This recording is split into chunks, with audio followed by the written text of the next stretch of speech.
busy, but sometimes I love a day off, you know.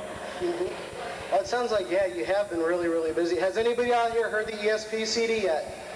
Did you guys like it? Good disc? Who's heard the Rockhead CD? Yeah, it's a party album. That one you put on the Sunday barbecue party thing, you know. Because it's fun. It's not, even though some of the songs aren't the most, you know, familiar. Let's say the Aerosmith song, I didn't even know. It's called SOS. Because I don't have every Aerosmith record or anything, but it was like, oh, I could see John singing this, and I'd love to play the lead on that, you know, and so on. So it's a lot of fun. The record's just a fun album, and we kept it to just one Kiss song, you know. Although we do Won't Get Fooled Again. Remember, we used to do that during the Asylum tour, and the version's very similar to that, actually. I even sing a line on it, but it's kind of it's just a party record. So you know, if you get a chance, pick it up. Okay, does anyone out here on the floor have any questions? I see this guy right here.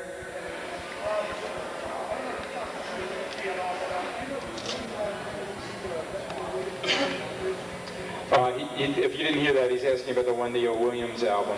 I don't know if Gene would have any rights to it, even though he produced it. And I know some people that were trying to track it down. No, Wendy O. Williams, I didn't do anything on that. That was probably whoever else was. Maybe Vinny did, and whatever's in the Ace did. Yeah. No, I don't know what's going to happen to that. And whatever label that was, if they're defunct, it's very hard to track them down and say, okay, here's X amount of dollars. We wanted the rights to put this out. Who knows? So, don't know. Yeah, and she's passed on, of course. You know. Okay, well, got it right there, the guy in the leather jacket.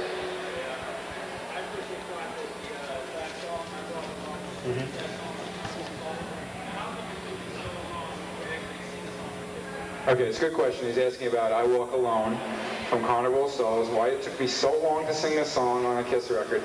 I mean, I'll be totally honest and say that I didn't have the guts to do it beforehand because, you know, Eric Carr was an amazing singer, and they barely let him sing a song, or he barely put himself in that position, I want to sing a song, you know. And I really think that when I Walk Alone was being developed, it was one of those songs that me and Gene, I never let go of. We almost didn't get it really finished right, and I would constantly upgrade the demos, and I finally presented a different song to him that had the melody I Walk Alone. He had that title already, but it didn't really fit anything. And then all of a sudden this other song had a verse that could easily have been a chorus, and he goes, wait a minute, that verse in this new song you're playing me could be the chorus, and then you sing I Walk Alone with that melody. And I'm going, oh yeah, I get it, okay, I'm going to demo that up. So then there I run back to my home studio, I do it, I double track my voice, I put a little effect on it because I'm so like insecure about it, you know, and the next thing I know I play it for him, he goes, you know, it sounds a little bit like Ace singing, you know. I go, oh, okay, but I didn't say anything, you know. And then as we got into doing the record, I kind of pitched him with, what would you think, at the time, see, I didn't know what was going to happen to the band, but at the time on a personal level with my wife at the time, I felt like I Walk Alone, you know, I mean, the words were like really important, and I just said, you know, I'd love to give it a shot and maybe sing this song. And so he gave me that shot, and our co-producer Toby was like really for it. Oh, it's great when other people sing for Kiss, not only just Gene and Paul. So we gave it a shot, and at one point Gene thought, well, okay, well, Bruce will have his version, and I'm going to lay down a vocal as well, you know. But then I think maybe he didn't feel that comfortable bothering when he knew by that point I got the reunion tour coming. Okay, this might be a nice ending statement for Bruce, without us ever saying that. I wonder if he thought that. You see what I mean? And I think the song, though, did have more of a Kiss theme than some of the other songs on the record, of course, because that was kind of a dark album. But certainly, for more typical Kiss lyrics, you know, standing up for yourself and I got my feet on the ground kind of thing was an important thing for me. So it's on the Live Union album, too, I do it. It's kind of hard to play backwards, you know, because there's a lot of like weird studio effects on that album, but it's still a very, you know, I love the song, and I was always really proud to be a part of that. Yeah, thanks. Touching on Carnival of Souls for a minute, there's been well, especially with the past few Kiss albums, there's been rumors of who played what. The story that I've heard, and I'm sure maybe some of you have heard it as well, is basically Carnival of Souls was all you and Eric. with Paul maybe playing on one or two songs and Gene maybe on one or two songs. Can you shed any light onto that? Or? Yeah, I mean, there were some songs where I did do the bass, okay, and there were some songs where Paul didn't get involved in guitars, but that's not unusual. There's songs from way back, like Asylum, where Paul's playing all the rhythms and I only popped in and did the solo, okay? Or, you know, people change around with the instruments, you know. They were always there. Anyone who was under the impression that it was just like me and Eric and the co-producer going wild is really not really looking at what happened. I did a lot of demos with Paul on all of Paul's songs, and they were very well like crafted and prepared beforehand. Okay, so by the time we went into the studio, it was like, let's recreate this or make it better. And usually you wind up going back to a lot of the stuff that happened on the demo. So, you know, on occasion, it was like easier for me to do the stuff, you see. So, you know, I played a little more than usual, but it wasn't as if, you know, Paul and Gene aren't on the album, you know, and there's more, there's less of that than you think, but, you know, it gets out there like, oh, well, they weren't even there or whatever, you know, the usual. Now, the stories that I've been hearing have kind of alluded to that, where basically they were busy concentrating on preparing for the reunion tour. They were always there. I was never like stuck alone figuring out what I'm going to play or what it was that I was supposed to do, you know, so. Okay. Yeah, no, they were always there. Even with the mixing, you know, they came in. I gotta admit, they kind of let go of the album a little bit in a healthy way, because they knew they were gearing up for the reunion tour. Because sometimes, you know, the hardest thing with finishing an album is that you kind of abandon it. You never finish it. Right. Because you can keep going in and changing the mix, the performance, the speed, everything, the order, you know. So eventually you just got to say, hey, I'm done, it's great. So we got it done in a reasonable amount of time. And I mean, I don't think there's any album I've walked away from that I said I wouldn't have done something different on. But it came out, you know, for what we were doing at the time, it was a strong album. But it wasn't my solo record with Kiss. my solo record's something that will come later, okay? Okay, we got a question from this guy right over here.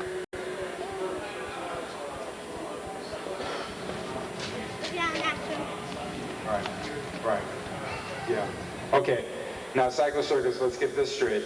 I have to admit that on Cyclo Circus, it doesn't sound like Ace on a lot of the songs. There's like 3 songs where it's clearly Ace Frehley, you know, because you can even hear when he plays the lead on Foxy Lady for the ESP album, that's Ace, you know what I mean? He's got a style. And everyone obviously wanted to point a finger to, well, it must be Bruce, it kind of sounds like him. And I find it funny because it's not me, and I don't know why they would want to maybe have a guy more imitate me than Ace. All the songs I did with Paul that we demoed, Paul played lead on the demo, or there was no lead, okay? The backwards guitar on Within, that's me. But I wasn't in the studio, that came off of a demo. Gene asked me, I told him, great, I don't mind, you know, use it, you know, great. So it's just kind of ironic that there were a couple of leads, especially the song Dreaming, that it really, you know, and I'm a co-writer on it, it really sounds like me, and it wasn't. And it was kind of, I don't know. You know, I don't know.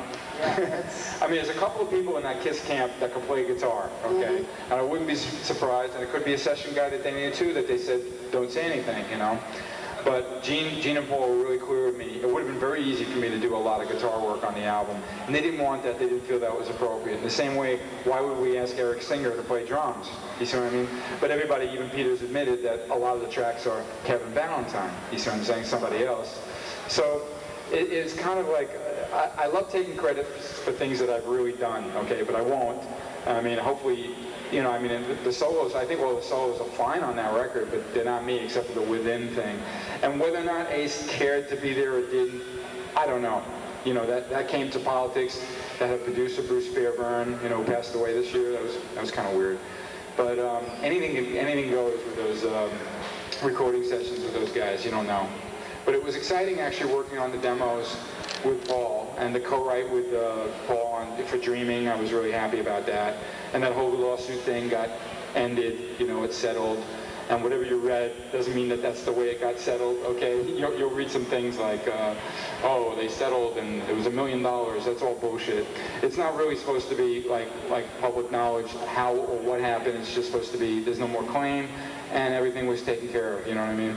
So I'm kind of happy that that's all done with it as well. Well, the thing I thought was interesting as far as with the Dreaming lawsuit is, from what I had heard, Alice Cooper himself had no idea. Right. Had no idea that a suit was filed. It was Right. a publishing company. Yeah, and those are the people that make those kind of claims. Obviously, the writer could say, hey, I don't, can you, go after these people for me? But it wasn't really Alice Cooper, because let's face it, how many other Kiss songs, or how many other Black Sabbath songs, or whatever band it is that you like, you listen to, and you go, wait a minute, I've heard that riff before, or something like it. It's rock and roll is kind of a little bit limited in its how many the choice of chords and structure of the songs, and that's very common. But there's nothing wrong with that. But people do get into these situations where all of a sudden they have to defend themselves, and then it has to play itself out. There are people who are just looking for some extra cash. Could be. If they feel that they can get some, they will go for it. And that's the way. It's a very litigious society. Lawyers do pretty well here, as you know. We had a guy over here waiting patiently to ask a question. How many bands were you in before Kiss? How many? Oh, well, let's not count my high school band, you know what I mean? But I did play with a band in high school. And then I think it's funny, the first time I started traveling was for these disco guys who had top 40 hits, like George McRae, and had this hit called Rock Your Baby. And then I played with Andrea True, who had a song called More, More, More. Okay, she was a porno star, but that's not my relationship with her. She was a little too wacky for me. And it was shortly after that where I did some solo work with Michael Bolton, but then all of a sudden I got to go on the road with Meatloaf, okay? And then after Meatloaf, I met Billy Squier. I did a record for Billy Squier, and then I was almost going to tour with Billy Squier, but my band Blackjack with Michael Bolton was supposed to tour again, because we, of course, toured. And then ultimately, I got the call. I was in the Good Rats for a while as well. That was like a tri-state New York area band that used to play around. And then I got the call for Kiss in '84. So I had a lot of group experience with different kind of people, which I think really helps, obviously. The music business is a hard one, but the more that you have, the more situations you get involved with, the more you can learn how to handle the next one.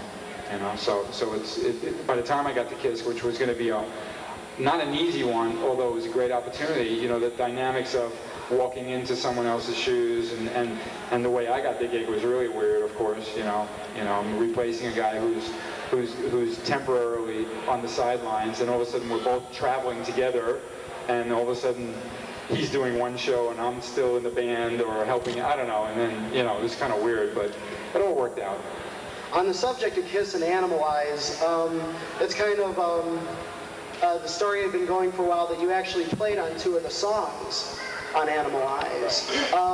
Was Paul already kind of courting you as to joining the band by this time, or how did this whole situation go about? All I know is when I got the call, they were missing a solo on a song and one little bit of an outro on another one. So he asked me if I had a guitar with a Floyd Rose, it's that big metal arm thing, and I said sure, and I brought it in, and the only thing he said to me before I left was, at the time, my hair was kind of shoulder length, but he said don't cut your hair. So I kind of thought, that's an interesting, statement, maybe that's a little omen that there's problems in paradise, and maybe I have an opportunity. And sure enough, a few months later, I got the call to fill in. Real fast questions. One, about doing Expo's video. Okay. What was the deal about headed the girl out and you chased her down the steps? Now, the first video that Kiss ever did, long form video about, was basically, I see it kind of like an ego trip for Gene and Paul, that they got a chance to just have fun, and a lot of like porno chicks hanging around, and the house wasn't Paul's, although he certainly could live in a house like that. It was just a place that they used to rent out for things like that. And the next thing I know, me and Eric were like, what is this video about? What is going on here, you know? But this is 1986, and no one really even knew what you could do. I mean, it was really a new, just like when CDs first came out, that was brand new, right? So here you go, oh, I mean, I can put out a video, and I can go have fun and run around with girls and eat cereal with, you know, root beer in it or whatever, you know? So, you know, it was meant to be very tongue-in-cheek, and I know it came off that way. And the little bit of scripting that happened for me and Eric, you know, with a monkey, and which is pretty funny, and then me chasing some girl. It was just a silly, you know, that's what the lines that the writers came up with, and I'm supposed to chase her down, and oh, Paul, you know, she shouldn't be, edit her out, you know. Believe me, for me, it was like, for my acting debut, I wasn't really too thrilled, but it was just all part of having fun and making believe we're this wild group that have chicks all around. Now, all that, you know, has happened and can happen in your life if you want, but when you're staging it, it just doesn't come off quite the same, you know what I mean? So that video is kind of silly. Hi, who do you work for? I work at CBS. Oh, CBS? CBS? How come you don't show Howard Stern on Saturday nights? That's a good question. We all sat around the cameraman's lounge and loved the first few shows. Yeah, and then it went away, right? Yeah. We got to write more letters than the opposition does. I know. Okay, I didn't know we were in the Bible Belt here. They like Kiss though here, right? Yeah, it's rock and roll. Anybody seen Detroit Rock City? It's a good movie. Yeah, thanks. Yeah, it was cool. In fact, the kids are supposed to be from Cleveland, right? Going to Detroit. Okay, it's a cool story. I got to go to the premiere for that, which was really a lot of fun. But I met, of course, the people involved in the movie who wrote it and directed it, Adam Rifkin, and I forget the writer's name, which I apologize to him right now. What's his name? No, Tim Solo's involved, but he's not the writer. But anyway, you know the crazy lady, the mother, who's really religious and impossible. Her name is something Bruce. You know, the family is the Bruce family or something. So they told me that they wanted to stick me in there somehow. So that's how I got in there. That all of a sudden my first name becomes their surname, I guess. You know, so I made it into the movie, I guess. You know, it's kind of cool. Yeah, over here.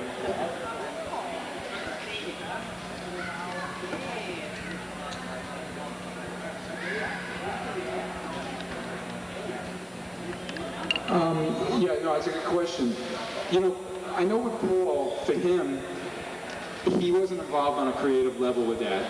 It was really Gene's project, okay? And you know Gene's a mogul. Everybody knows that, okay? Besides the demon and the rock star and all that kind of stuff.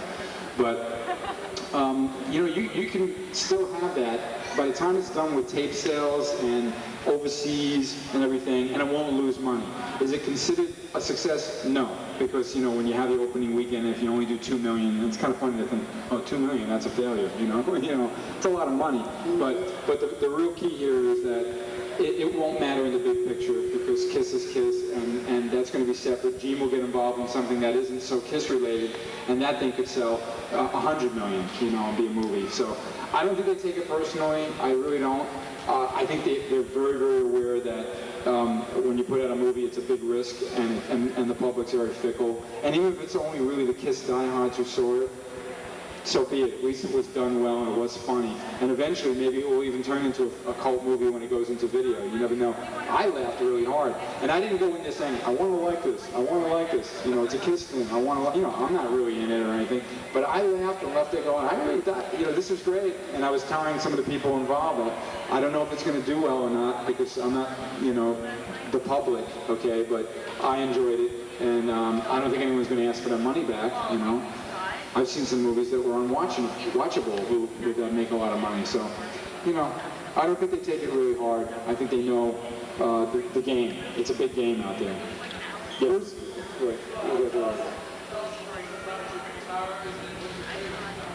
Okay, well, you know I play a lot of ESP guitars, of course, and I've had a signature model out for a while now that's kind of like looks a bit like an SG and a BC Rich.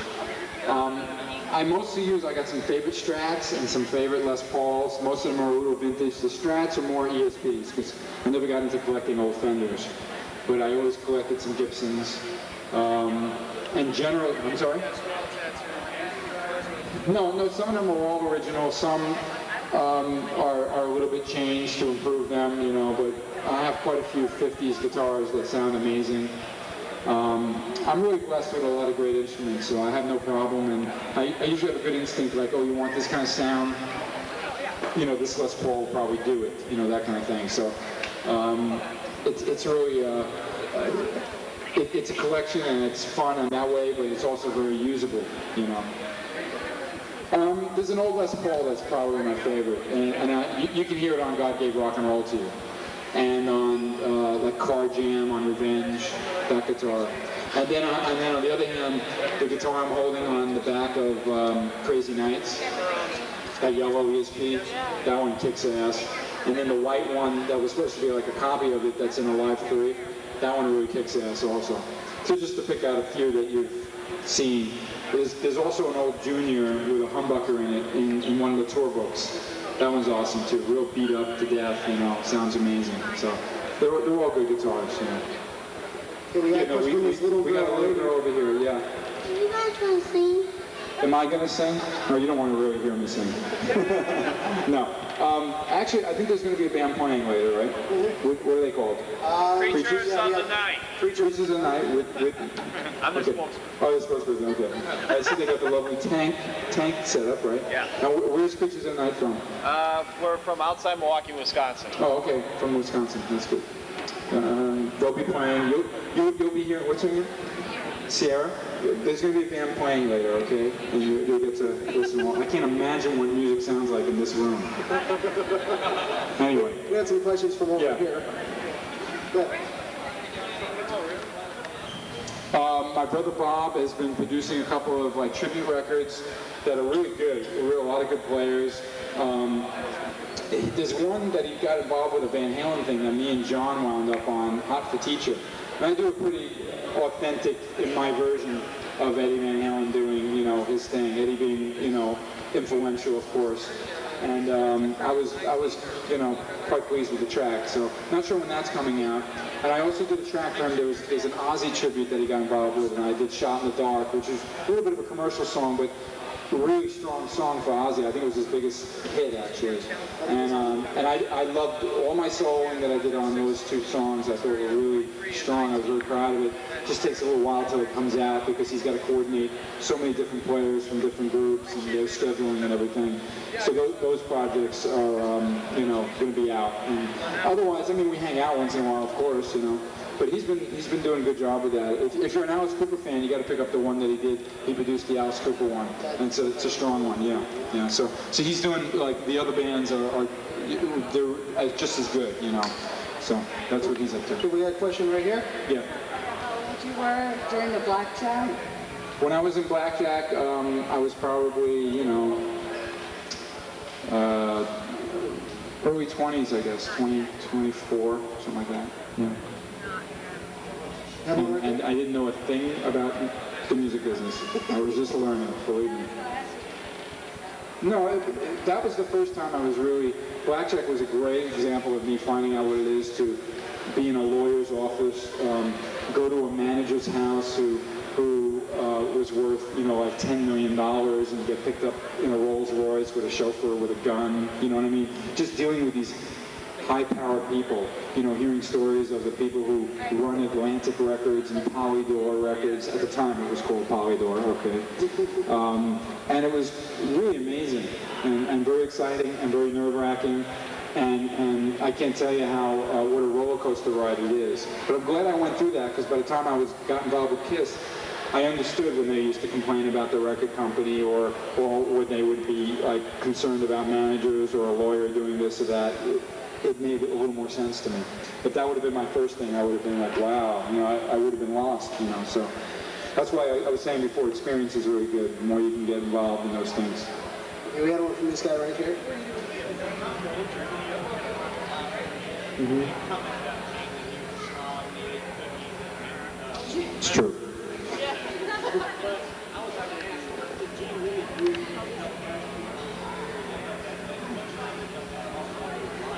Oh, yeah, he's asking about Gene. First he was saying, is it true he's really a slob? And I said, yeah, but he knows that. He couldn't go a day without, like, jam or something getting on his shirt, you know. Look, it's hard when you're on a bus or on a train, you're just traveling around, not a train, plane. You know, Gene's a very astute businessman. He's a very tough businessman. He's got a good instinct for making deals, how to negotiate with people, and what he feels is like what he feels is going to be effective, and why can't it be done this way? Always asking questions, wanting to do as much of it himself as possible. If you've had a problem with a book order, Gene might have called you, okay? He wouldn't say this is Gene Simmons, but he might have used a different name and said, have you gotten your book? At least while I was in the band. I'm not sure if that happened, you know, later on, but there were a lot of problems with the first history book. So to see this guy who's this famous and certainly can afford to hire someone to do it, okay, to take matters into his own hands to that point, it showed me a lot. It really did. So that's what I learned from him. I don't want to be him. I know other people who want to emulate the way he does business. I got to follow my own path, but I learned so much in the sense of the attention to detail and what it is to do business in a very difficult field. The entertainment business is very difficult. So, and you know, Paul, as much as you don't see him as active, he really always does have a hand in things. And the two of them would always kind of like confer about a lot of things. So it was a great learning experience for me. And I knew that my grandfather, who passed away in '88, when I told him I was joining KISS, you know, he knew a little bit about the band. I explained, he says, you're going to learn a lot from them. You know, this is good for you. You know, watch, listen, and take what you need to learn. You know, he was exactly right, because you know, here's a band that's not really run ever by a manager. Maybe in the very, very beginning, okay? You know, Bill Coyne obviously was very helpful, and so was the owner of Casablanca at the time, you know, Bogart. But still, by the time I joined KISS, you know who was calling the shots, okay? And you knew who, you know, what they wanted to do. So I learned a lot. All right, we got some more. What about this guy back here? I'm sorry. Yeah. Okay, it's a good question. I can't predict the future, and I can't say that I know something that you guys don't. Okay. I have a feeling that they'll call it the farewell tour. I have a feeling that it could be the last thing for quite a while. Okay, if not further. If I was them, I'd say that's going to be it, because it will make everybody have to go. You know what I mean? You know, whether or not, I know Paul really loves doing like the Phantom. I've heard great, I didn't personally get to see it, but I've heard great things about it. And he's going to go do it again, if you didn't hear about that. So he's going to want to do more theater stuff. Gene's going to want to be more moguling. Ace, I'm sure, wants to do more. You know, he only got like a song and then a bonus track on that Psycho Circus, so he's obviously like, hey, what about my songs? I know I want to put out an album, so he can do that. And Peter might be just happy that, hey, you know, I proved to the world that I can cut it with KISS, make amends, and who knows what he's going to do. But you know, they've all like really reestablished themselves, first of all as a band and individually as not washed up people, you know, and I really tip my hat to that. So they can do anything they want. They can be KISS or not, and it really doesn't matter, you know. So, but I don't know I couldn't tell you for sure what's going to happen, but my guess would be that they could start they could start the new year 2000 and go out there and say, well, this is the farewell tour, and probably put out a live record, maybe even duke it out and do another studio record, you know? I'm sure it'll be a duking it out somehow, yeah. What are some of the titles of your new songs for the new studio album? What are they about? The Union record? The new Union. Yeah, if you're on the internet, you go to Union Asylum. I got all 10 titles. I'll give you a few. Well, there's one I mentioned earlier that I wrote, that I sing to Eric Carr, the one song I sing called Dear Friend. And then there's a song called Do You Know My Name? That's a real heavy one. Okay. And then there's one called Who Do You Think You Are? With a little tag on it saying motherfucker. Okay. This is, excuse my language for the girls, the young girls. It's just, it's really John being really angry, okay? Because if you listen to the words, any kid could relate to it, really, or anybody could relate to it at some point. Whether or not you want to use those words. If it makes it to the radio, it's going to be mother, you know, something like that, right? Let me think of some other titles. No More. There's a title called Shine. You know, it's a mixture of a lot of stuff, okay? But like I said, I'd rather talk about that later on as it gets closer to release it, because I'm very anxious as well to get it out there. unfortunately, it's going to be a while yet. You got one right down here in the front. Yeah. From the time Eric Carr got sick to pass on, everybody, the fans were quite shocked. We didn't know anything. How much Well, she was asking about Eric Carr when he got ill. It was kind of springtime when he first, and he didn't realize it was cancer until maybe, and I may be off by a month or so here, but it was probably by April, May, they realized, okay, this is cancer, this is serious, you know what I mean? And then, of course, we lost him like in 6 months from then, you know. It was a very, very aggressive form of cancer, very rare kind of cancer of the heart, actually, because he got it there. So you imagine the heart pumping, you know, blood, and if you're sick like that. So once it got to that point, there wasn't a whole lot said because it really became a personal thing with how does the family want to say this, you know, and it was stressful for everybody. It was an awful period, as you can imagine, you know.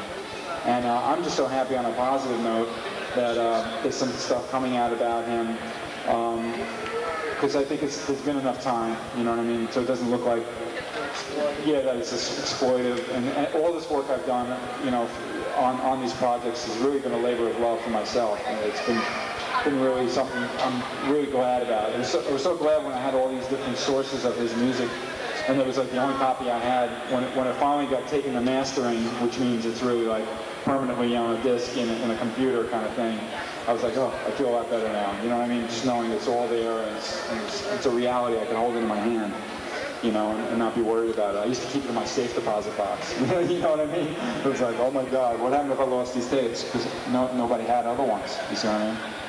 So look for that in October, though. Yeah. Oh, just a few more. Yeah.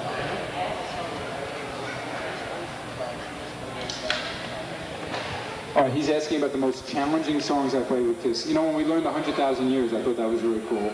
Ace played some really cool stuff in that.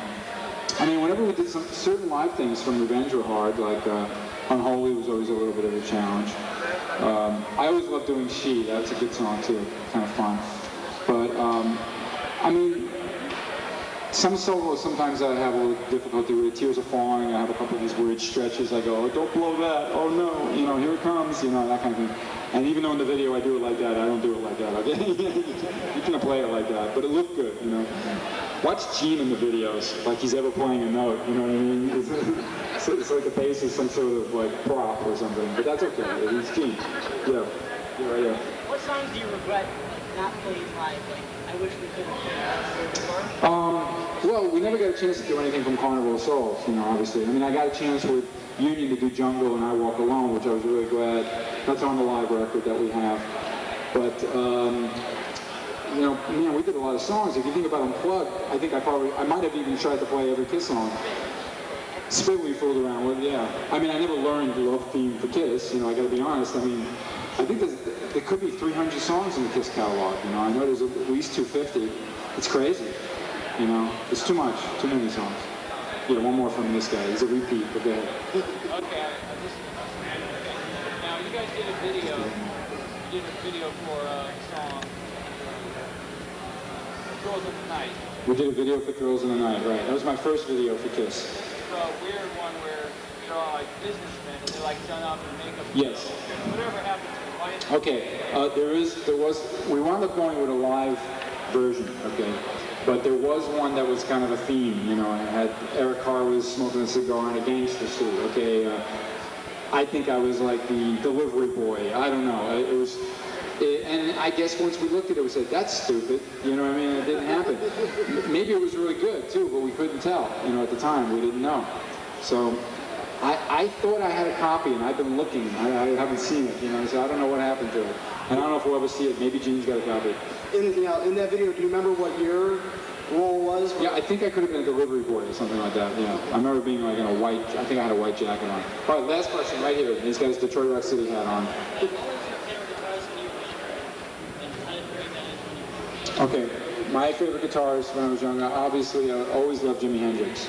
And ironically enough, you know that, you know, Ace will talk about Hendrix or wear a Hendrix t-shirt, you know. I'm wearing my Got Blood shirt in honor of Got Milk, okay? Yeah, anyway. But Eric Clapton at the time, also very influential for me. Jimmy Page, Jeff Beck, and then later on Van Halen. But the first one that really turned my head around. I mean, I loved the Beatles and Led Zeppelin, but as soon as I heard Hendrix, I was like, oh my God, what the hell is this? You know, and he's still around. I mean, you look at his car commercials, uses music, and it will never die. All right, so we're going to take a little... Oh, this guy's desperate for a question. All right, last one here. Eric ever mentioned to you someday he might put the makeup back on too? Eric Carr? No, but I know I get a question saying, well, if he was alive, would he be in the reunion, version? Oh, I'm sure look, the job would always belong to Peter because he was the original drummer. And if for some reason Peter couldn't make it, it would have been a very easy thing to do, for Eric Carr to step right in and do it. Otherwise, he probably would have felt pretty awkward and shitty about it, like I did too, although I always knew that it would happen, so I accepted it, Well, at that time, no one really would think there'd be a makeup tour. I mean, there were little rumors about it, but I don't think I would talk about it too much. I know he was upset about the Paul Stanley solo tour. When Paul did that, I want to play drums. Well, if he plays drums, then is it a solo tour? You know what I mean? It's like kind of half a kiss. So it's always hard when people go off and then they take a member or so, but whatever. All right, what we're going to do is, see that line forming? They want to meet me, I guess, and get an autograph. So I don't want to disappoint them as much as... If you got any other quick questions, you can always ask me over there, if something really pressing. And just nothing about politics, please, okay? And I want to thank you again, of course. And come by over there, and you know how to email me, brucecool@aol.com. Okay. I do answer my mail. It isn't some, ugly secretary or something, okay? It's me. Sometimes I don't answer very long. I go, thank you. See you, Bruce, right? Some of you know that, right? But it is me. But when I have 30 in front of me and I only get like a half hour, But it is, at least it's me, not somebody else like acting like me or whatever. Okay, and folks, over where Bruce is going to be signing autographs, they've got the Union CDs available. Rockheads, I think ESP is over there too. I even have last night's underwear. Out to the highest bidder, right? Okay, come on, folks. Let's hear it for Bruce Kulick. Come on!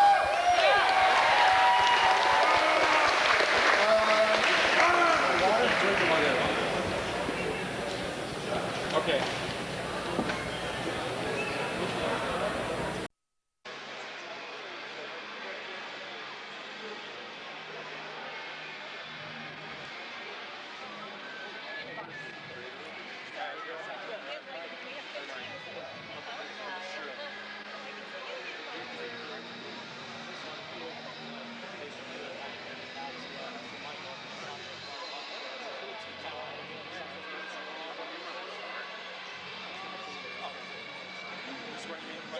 I'm like two, so it's all, yeah.